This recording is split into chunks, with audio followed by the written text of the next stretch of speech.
जय योगीश्वर दत्त दयाळ, तूच एक जगमा प्रतिपाळ. अत्र नसूया करी निमित्त, प्रगट्यो जग कारण निश्चित.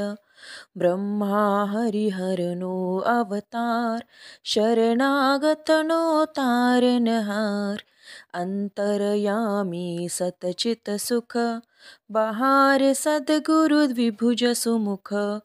झोळी अन्नपूर्णा करमाय, शांतिकमंडल कर सोहाय. क्याय चतुर्भुज षड्भुज सार, अनंत बाहू तू निर्धार. आव्यो शरणे बाळ अजान, ऊठ दिगंबर चाल्या प्राण. सुनी अर्जुन केरो साथ, रिझो पूर्वे तू साक्षात. दीधी रिद्धी सिद्धी अपार, अंते मुक्ती महापद सार. कीधो आजे केम विलंब, तुझ विन मुझने नालंब. विष्णु शर्म द्विजतार्यो एम, जम्यो श्राद्धमा देखी प्रेम. जंभ दैत्य थी त्र्यासा देव, किधी मेरते त्या ततखेव. विस्तारी मायादिती सूत, इंद्र करे नाभ्यो तूर्त.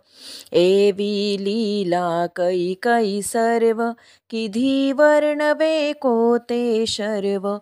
दोड्यो आयु सुतणे काम, कीधो येणे ते निष्काम. बोध्याय दूने परशुराम, साध्य देव प्रल्हाद अकाम.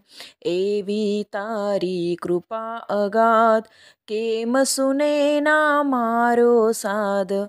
दोड अंत ना देख अनंत, माकर अधवच शिशुनो अंत. जोई द्विज श्री केरो स्नेह, थयो पुत्र तू निस्संदेह. स्मर्तुगामी कलिकाळ कृपाळ, तार्यो धोबी छेक गमार. पेट पिडदथी तार्यो विप्र, ब्राह्मण शेठ उगार्यो क्षिप्र. करे केमना मारो भार, जो आनी गम एक जवार. शुष्क काष्ठने आज्ञापत्र, थयो केम उदासीन अत्र. जर्जर वंध्या केरा स्वप्न, कर्या सफळ ते सुतना कृत्स्न. करी दूर ब्राह्मणनो कोढ, किधा पूरन येना कोड. वंध्या भैस दुझवी देव, हर्यु दारिद्र्य ते ततखेव. झालर खाई रिझयो एम, दिधो सुवर्ण घट सप्रेम. ब्राह्मण श्रीनो मृत भरतार, किधो संजीवन ते निर्धार. पिशाच पीडा कीधी दूर, विप्रपुत्र उठाड्यो शूर. हरि विप्रमज अंत्यजहात, रक्षो भक्ति त्रिविक्रमतात. निमेष मात्रे तंतुक एक, पहोचाडो श्रीशैल देख. एकी साथे आठ स्वरूप, धरी देव बहुरूप अरूप. संतोषा निज भक्त सुजात, आपी परचाओ साक्षात. यवन राजनी टाळी पीड, जात पातनी तणे न चीड. रामकृष्ण रूपे ते एम, किधी लिलाओ कै तेम.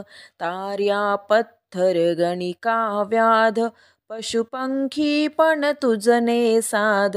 अधम ओधारण तारुणाम, गात सरे न शशाकाम. आधी व्याधी उपाधी सर्व, टळे स्मरण मात्र थी शर्व. मूठ चोट ना लागे जान, पामे नर स्मरणे निर्वाण.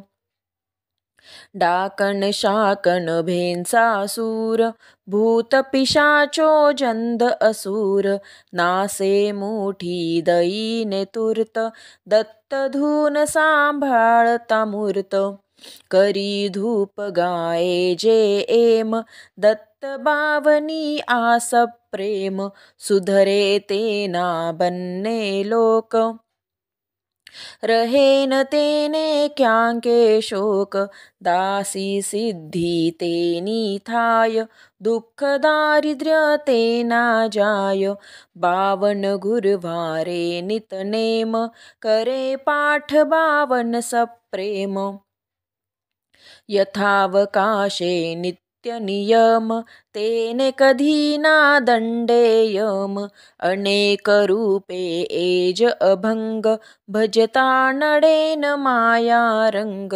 सहस्रनामे नामी एक दत्त दिगंबर असंग छेक वंदू तुझने वारंवार वेद श्वास तारा निर्धार थाके वर्णव ताजा शेष कोण रांकहू बहुकृत वेश अनुभव तृप्तीनो उद्धार उद्गार सुनी हंस ते खाशे मार तपसी तत्वमसी ए देव बोलो जय जय श्री गुरुदेव बोलो जय जय श्री गुरुदेव अवधूत चिंतन श्री गुरुदेव दत्त।